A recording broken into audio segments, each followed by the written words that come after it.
Okay, I left off at the Orwellian society. Let's begin there.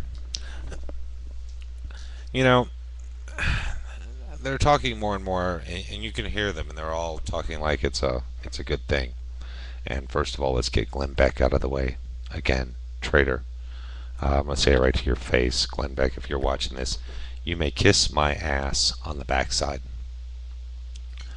Dark side of the moon. We almost thought you were going to go there, but I'm sure your $10 million contract and your own children had something to weigh in on that. Don't worry.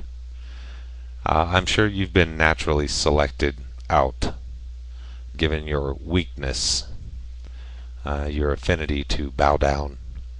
And you want to say that I'd never seen the photographs.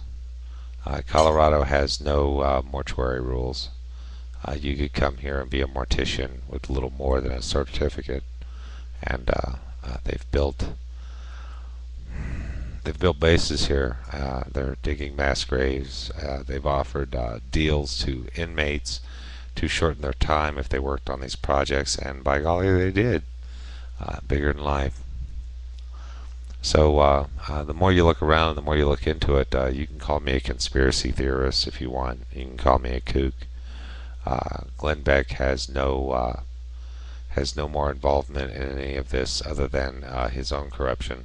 And when he said he couldn't disprove FEMA concentration camps, he had to hire a third-party organization like Popular Mechanics, who has been notorious in publishing state secrets that have been released to them through engineering firms for space, mechanics.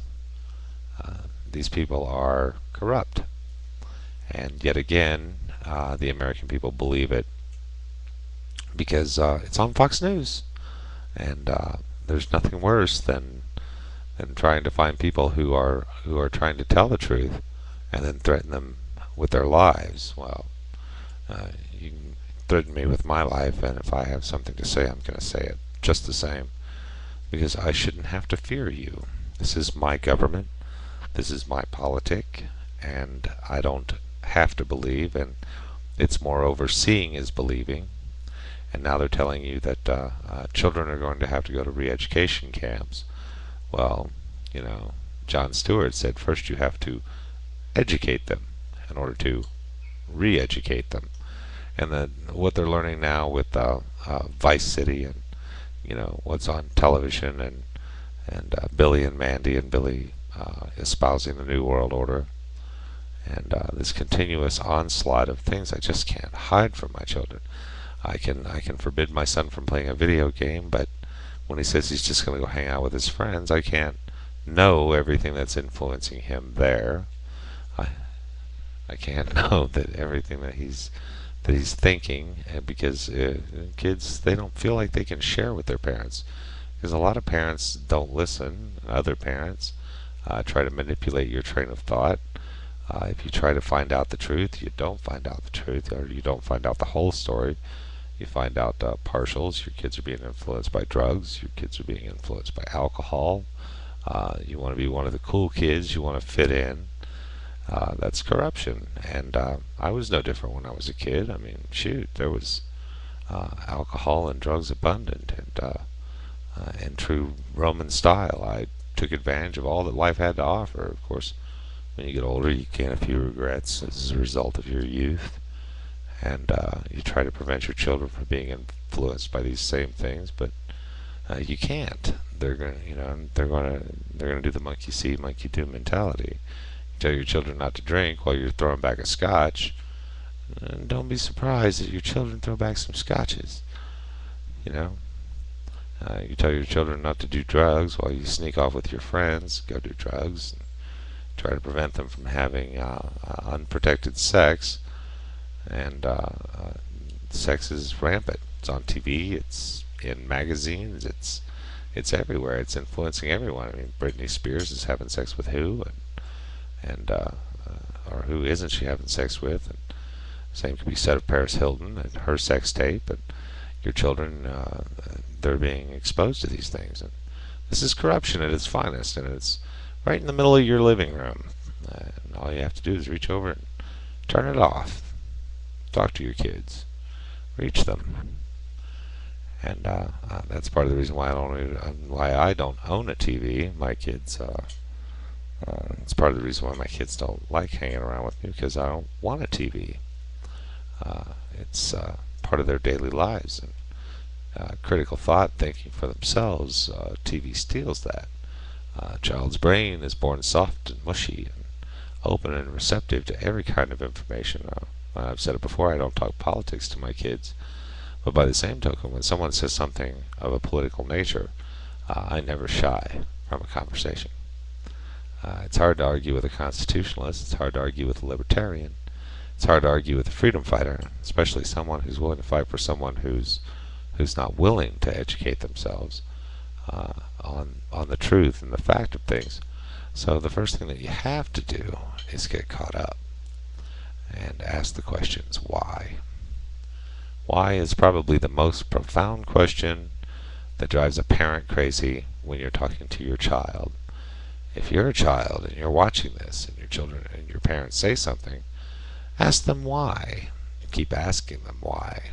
I would aggravate the crap out of my parents with that one word. Why? Why? Why? Why? And when they answer you with why not, and they have nothing else better to say against it, go to a third-party source. Never be afraid to ask people, teachers, grown-ups, people you can trust. Don't just walk up to a total stranger and ask why. But and if you're not getting the answer that you feel like you need a more thorough answer, don't be afraid to go to your public library or stay right here on the internet and look it up. These new programs that are coming about in Congress, they're definitely set to steal your freedom, and the balance of them are set to either put a microchip under your skin or your children's skin. And I used to, this conspiracy thing, everyone thought I was paranoid, and now it's all coming to pass, and you're all going, oh, well, that's okay, yeah, that's alright, that's alright. I still get to keep my plasma screen, right? Yeah, cool, okay, well, yeah, here, put it in, and you have to keep asking why. Let's steal our country back. They stole it from us, let's steal it back. They did it in what they felt to be a peaceful and civilized way while they walked around the world killing everything in their path. Attacks on rubber tree plants? Send the army. And we created an enemy. Oh, you mean the sugar farmers down in South America? Oh, they're doing that? Yeah, well, let's send the army. Right now we're protecting heroin crops, opium, poppy seed. In Afghanistan, we have actual U.S. military protecting opium interests in Afghanistan. Why? Why? Oh, that's right. Because we have to bring drugs back to the United States to keep us stupid. And as long as you're stupid and you're high, then you're not paying attention to what's really going on, which is my frustration. And I have to ask, why? Yeah, thanks for that, by the way. But, it never ends. Afghanistan. Why? Oil interests. We have to protect the petrodollar, and you have to ask why. Because we should have a silver-backed dollar, gold-backed currency. Now they've created an international money from the IMF, and why would a bank want to print their own money? We give them the money, and then they give the money back to us at interest. Why? Yeah, see? There's the why not. Because you like paying more money, and you like selling your children into more indentured servancy and slavery to the banks and people who think they're more powerful than you and smarter than you at the sleight of a hand and at the end of a pen. And you have to ask, why? You shouldn't have to ask at all. This is our country, and I say screw 'em. Let's just take it back. It's ours. And if anyone opposes the Constitution, hang 'em. It's just that easy. Yeah. So, while I continue to fight for your freedom, you continue to watch television, and you never ask why. What's for dinner? See you, America. Lots of love.